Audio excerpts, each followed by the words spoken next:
The Battle of Bennington was a battle of the American Revolutionary War, part of the Saratoga Campaign, that took place on August 16, 1777, in Walloomsac, New York, about 10 miles from its namesake Bennington, Vermont. A rebel force of 2,000 men, primarily composed of New Hampshire and Massachusetts militiamen, led by General John Stark, and reinforced by men led by Colonel Seth Warner and members of the Green Mountain Boys, decisively defeated a detachment of General John Burgoyne's army led by Lieutenant Colonel Friedrich Baum, and supported by additional men under Lieutenant Colonel Heinrich von Breyman. Baum's detachment was a mixed force of 700 composed primarily of Hessians but also including small amounts of dismounted Brunswick Dragoons, Canadians, Loyalists, and Indians. He was sent by Burgoyne to raid Bennington in the disputed New Hampshire grants area for horses, draft animals, and other supplies. Believing the town to be only lightly defended, Burgoyne and Baum were unaware that Stark and 1,500 militiamen were stationed there.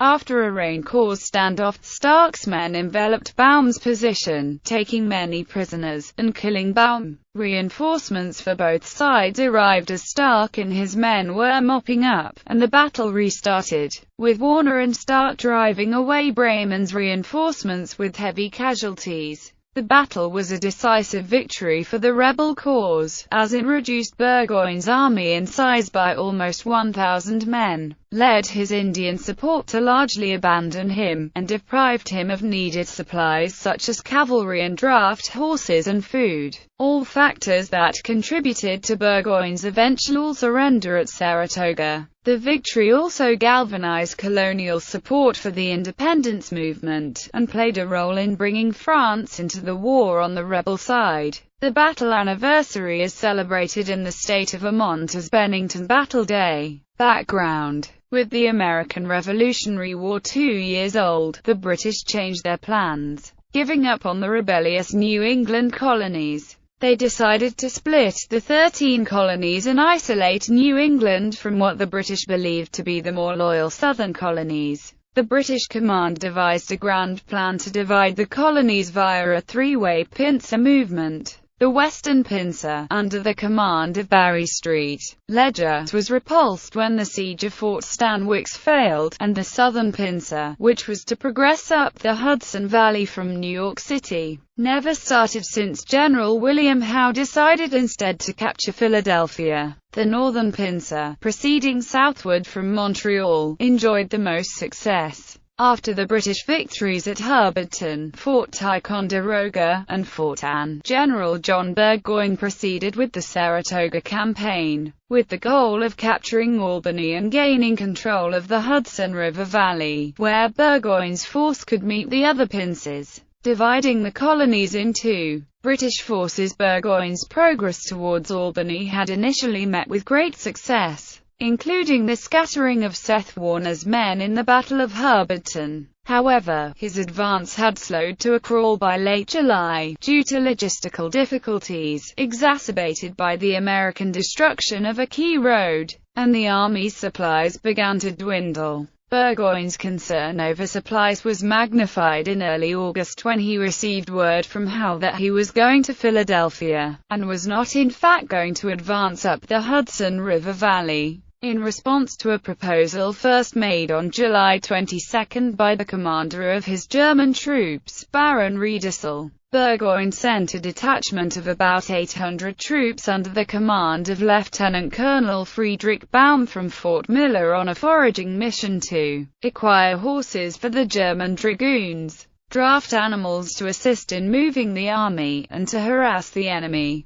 Baum's detachment was primarily made up of dismounted Brunswick dragoons of the Prinz Ludwig Regiment. Along the way it was joined by local companies of Loyalists, some Canadians and about 100 Indians, and a company of British sharpshooters. Baum was originally ordered to proceed to the Connecticut River Valley where they believed horses could be procured for the dragoons. However, as Baum was preparing to leave, Burgoyne verbally changed the goal to be a supply depot at Bennington. which was believed to be guarded by the remnants of Warner's brigade, about 400 colonial militia. American forces unknown to Burgoyne. The citizens of the New Hampshire Grants territory had appealed to the states of New Hampshire and Massachusetts for protection from the invading army following the British capture of Ticonderoga. New Hampshire responded on July 18 by authorizing John Stark to raise a militia for the defense of the people, or the annoyance of the enemy. Using funds provided by John Langdon, Stark raised 1,500 New Hampshire militiamen in the space of 6 days.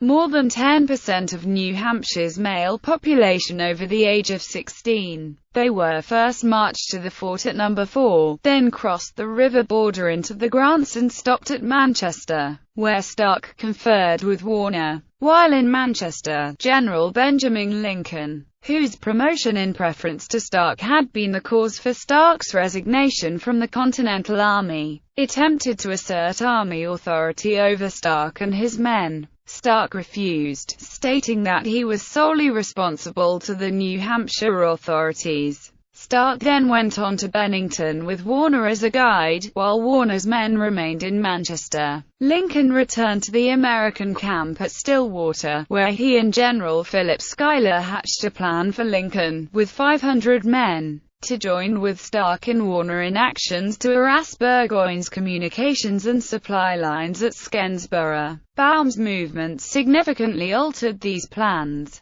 Prelude: Baum's Germans left Burgoyne's camp at Fort Edward on August 9 and marched to Fort Miller, where they waited until they were joined by the Indians and a company of British marksmen. The company marched off toward Bennington on August 11. In minor skirmishes along the way they learned from prisoners taken that a sizable force was in place at Bennington. On August 14, Baum's men encountered a detachment of Stark's men that had been sent out to investigate reports of Indians in the area. Stark's men retreated, destroying a bridge to delay Baum's advance. Stark, on receiving word of the approaching force, sent a request to Manchester for support, and then moved his troops out of Bennington toward Baum's force, setting up a defensive line. Baum sent a message to Burgoyne following the first contact indicating that the American force was larger than expected, but that it was likely to retreat before him. He then advanced a few miles further until he neared Stark's position. He then realized that at least part of his first message was incorrect, so he sent a second message to Burgoyne, requesting reinforcements. It rained for the next day and a half, preventing battle. During this time, Baum's men constructed a small redoubt at the crest of the hill and hoped that the weather would prevent the Americans from attacking before reinforcements arrived. Reinforcements for both sides marched out on the 15th. Travel was quite difficult due to the heavy rains. Burgoyne sent 550 men under Heinrich von Bremen, while Warner's company of about 350 Green Mountain Boys came south from Manchester under Lieutenant Samuel Safford's command. Late on the night of August 15, Stark was awakened by the arrival of Parson Thomas Allen and a band of Massachusetts militiamen from nearby Berkshire County who insisted on joining his force. In response to the minister's fiery threat that his men would never come out again if they were not allowed to participate, Stark is reported to have said, "Would you go now on this dark and rainy night? Go back to your people and tell them to get some rest if they can, and if the Lord gives us sunshine tomorrow and I do not give you fighting enough, I will never call on you to come again." Stark's forces again swelled the next day with the arrival of some Stockbridge Indians, bringing his force to nearly 2,000 men. Stark was not the only beneficiary of unexpected reinforcements. Baum's force grew by almost 100 when a group of local loyalists arrived in his camp on the morning of August 16. Battle. On the afternoon of August 16, the weather cleared, and Stark ordered his men to be ready to attack. Stark is reputed to have rallied his troops by saying they were here to fight for their natural-born rights as Englishmen, and he added, "There are your enemies, the Redcoats and the Tories. They are ours. All this night Molly Stark sleeps a widow. Upon hearing that the militia had melted away into the woods, Baum assumed that the Americans were retreating or redeploying. However, Stark had decided to capitalize on weaknesses in the Germans' widely distributed position, and had sent sizable flanking parties to either side of his lines. These movements were assisted by a ruse employed by Stark's men that enabled them to get closer safely without alarming the opposing forces. The Germans, most of whom spoke no English, had been told that soldiers with bits of white paper in their hat were loyalists, and should not be fired on. Stark's men had also heard this, and many of them had suitably adorned their hats. When the fighting broke out around 3 p.m. the German position was immediately surrounded by gunfire, which Stark described as the hottest engagement I have ever witnessed. Resembling a continual clap of thunder, the Loyalists and Indian positions were overrun, causing many of them to flee or surrender. This left Baum and his Brunswick dragoons trapped alone on the high ground. The Germans fought valiantly even after running low on powder and the destruction of their ammunition wagon. In desperation, the dragoons led a saber charge in an attempt to break through the enveloping forces. The charge failed horrendously, causing massive amounts of German casualties and gaining no ground on the rebels. Baum was mortally wounded in this final charge, and the remaining Germans surrendered. After the battle ended, while Stark's militiamen were busy disarming the prisoners and looting their supplies, Bremen arrived with his reinforcements. Seeing the Americans in disarray, they immediately pressed their attack. After hastily regrouping, Stark's forces tried to hold their ground against the new German onslaught, but began to fall back. Before their lines collapsed, Warner's men arrived on the scene to reinforce Stark's troops. Pitched battle continued until dark, when both sides disengaged. Bremen began a hasty retreat. He had lost 1/4 of his force and all of his artillery pieces. Aftermath. Total German and British losses at Bennington were recorded at 207 dead and 700 captured. American losses included 30 Americans dead and 40 wounded. The battle was at times particularly brutal when Loyalists met Patriots, as in some cases they came from the same communities. The prisoners, who were first kept in Bennington, were eventually marched to Boston. Burgoyne's army was readying to cross the Hudson at Fort Edward on August 17 when the first word of the battle arrived. Believing that reinforcements might be necessary, Burgoyne marched the army toward Bennington, until further word arrived that Bremen and the remnants of his force were returning. Stragglers continued to arrive throughout the day and night, while word of the disaster spread within the camp. The effect on Burgoyne's campaign was significant. Not only had he lost nearly 1,000 men, of which half were regulars, but he also lost the crucial Indian support. In a council following the battle, many of the Indians decided to go home. This loss severely hampered Burgoyne's reconnaissance efforts in the days to come. The failure to bring in nearby supplies meant that he had to rely on supply lines that were already dangerously long, and that he eventually broke in September. The shortage of supplies was a significant factor in his decision to surrender at Saratoga, following which France entered the war. American patriots reacted to news of the battle with optimism, especially after Burgoyne's Indian screen left him. Small groups of local patriots began to emerge to harass the fringes of British positions. Interestingly, a significant portion of Stark's force returned home and did not again become influential in the campaign until appearing at Saratoga on October 13,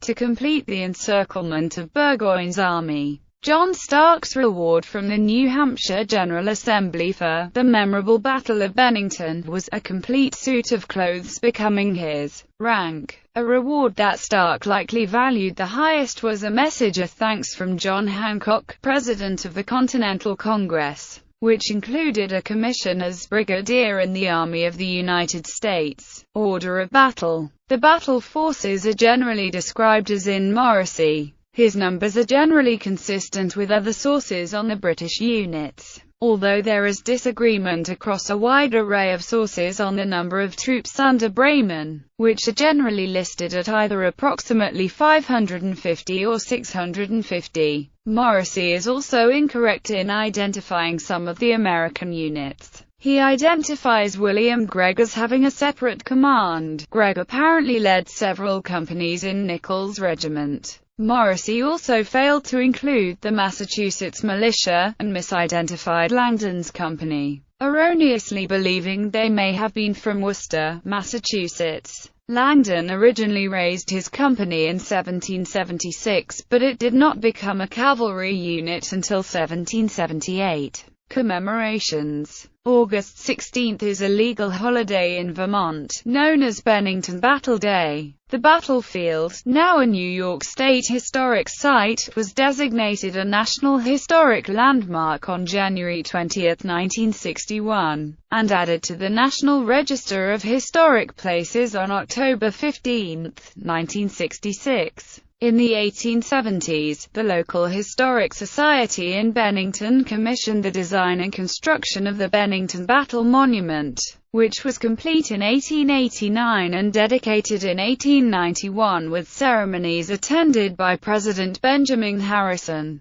The monument, an obelisk 306 feet high, is also listed on the National Register of Historic Places. Although the monument was not ready in time to mark the centennial of the battle, the 100th anniversary of the battle was marked by speeches attended by President Rutherford B. Hayes,